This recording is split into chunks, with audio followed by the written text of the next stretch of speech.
So இது பார்த்தீங்கன்னா உளுத்தங்கஞ்சி. So உளுத்தங்கஞ்சி கூட இனிப்புக்காக நாட்டு சர்க்கரை சேர்க்கப்பட்டது. எப்போதும் வழக்கமாக காலையில் எடுக்கிற ஒரு தேநீர்.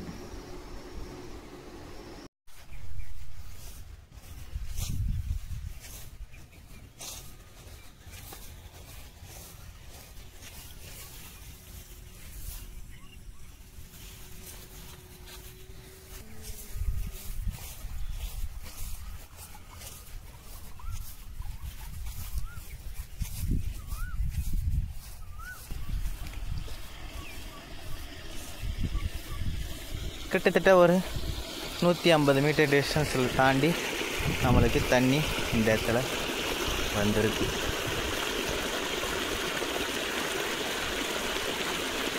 ஸோ இந்த உரக்குழியில் தழைகள்லாம் போட்டுருக்கோம்.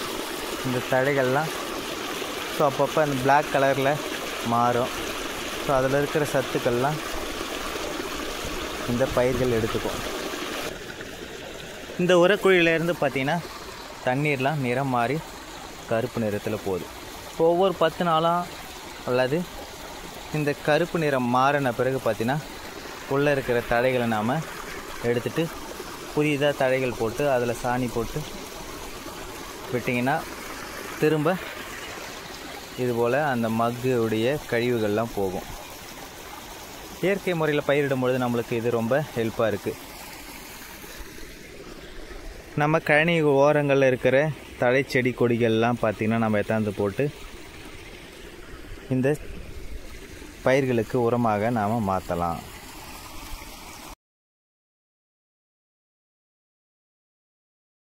ஓகே, ஆஃப் பண்ணிடலாம். ஒரு சின்ன கழனி தண்ணீர் பாஞ்சிடுச்சு.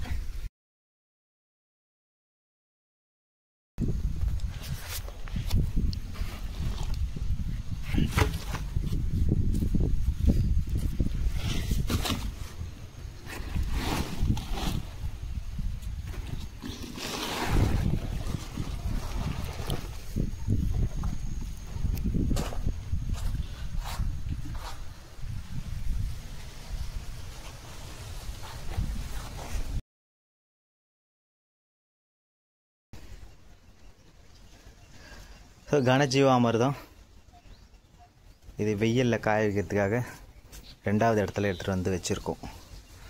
மானாவாரி விளைநிலங்களில் தண்ணி இல்லாத இடத்துல நம்ம பயன்படுத்துறதுக்கு தேவையாக இருக்கும்.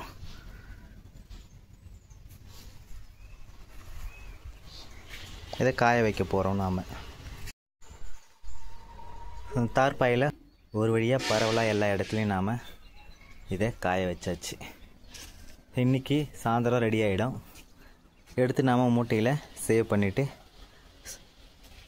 பயிர் வைக்கும்போது நம்ம களை எடுக்கிறப்ப இதை தூவி விடலாம். அப்படி இல்லைனா முதல் சால் ஏர் விடுறதுக்கு முன்னாடி இதை நாம் நிலத்தில் தூவி விடலாம்.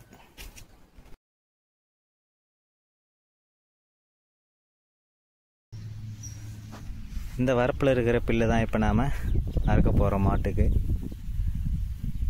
பயிர்களுக்கும் இந்த வரப்புக்கும் இந்த ஓரங்களில் பில்லு இருக்கும். நம்ம இப்போ அறுக்க போகிறோம். ஸோ ஒவ்வொரு 15 நாளுக்கு பிறகு பார்த்திங்கன்னா அது வளர்ந்துட்டே இருக்கும். அப்பப்போ நம்ம அதை க்ளீன் பண்ணுறது மூலயமாக பயிர்களில் இருக்கிற பூச்சிகள் பார்த்திங்கன்னா வெயில் நேரத்தில் எங்கே இருட்டலாக இருக்கோ நிழலாக இருக்கோ அந்த இடத்துல போயிட்டு அமர்ந்துடும். மாலை வேளையில் பயிர்களில் வந்து அமர்ந்துடும். ஸோ நுண்ணுயிர்கள் பெருக்கும் நிறைய உருவாகிற இடமும் அதுதான். ஸோ வரப்பு அதில் தான் பூச்சிகள்லாம் நிறைய இருக்கும். ஸோ அது எப்பொழுதுமே நாம் ஒரு 10 நாள் அல்லது 15 நாட்களுக்கு ஒரு முறை சுத்தம் செய்து வச்சுட்டே இருக்கணும்.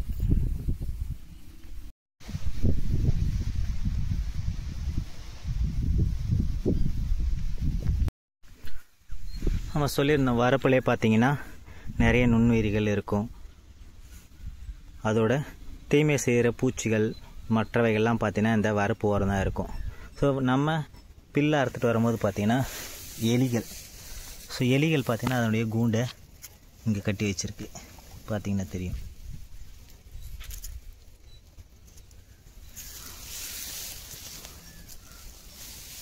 அப்போ நம்ம எப்போதுமே பார்த்திங்கன்னா வரப்பு ஓரம் க்ளீனாக வச்சுருக்கணும். அதுக்கு தான்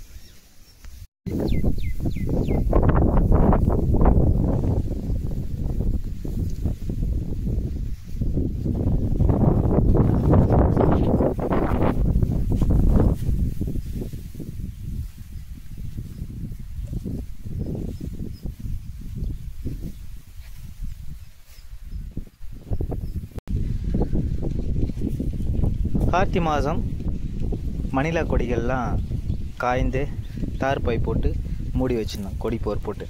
பட் இருந்தாலும் பார்த்தீங்கன்னா இந்த ஈரக்காற்று அடித்து லைட்டாக ஈரமாயிட்டு அதெல்லாம் சீக்கிரமாகவே மக்க ஆரம்பிக்குது. ஸோ கொஞ்சோண்டு மட்டும் இருந்துச்சு, ஒரு 2 செம இருக்கும். மழை வந்துகிட்டே இருந்ததுனால ஸோ எடுக்க முடியல. ஸோ அது வெய்ய இப்போ காய ஆரம்பிச்சிருச்சு, மழை நின்று. ஸோ அதெல்லாம் கொஞ்சம் உலர்த்தி 2 நாளைக்கு மாடுகளுக்கு தேவையான உணவாக அது அமையும். சரி, நல்லா இருக்கிற கொடிகளை மட்டும் தேர்ந்தெடுத்து இப்போ வெயிலில் காய வச்சுருக்கோம். ஸோ மேலும் மீதி இருக்கிறத இந்த தார்பாயில் போட்டு காய வைக்கலாம் சொல்லிட்டு தார்பாயை பிரிச்சிருக்கு.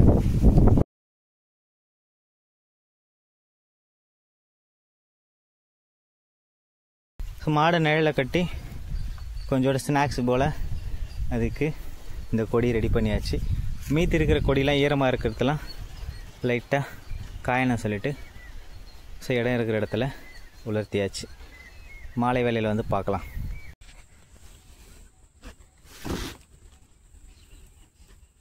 ஓட்டமேற்றிய தொழு உரம் இதை தான் நாம் நிலத்துக்கு போட போகிறோம்.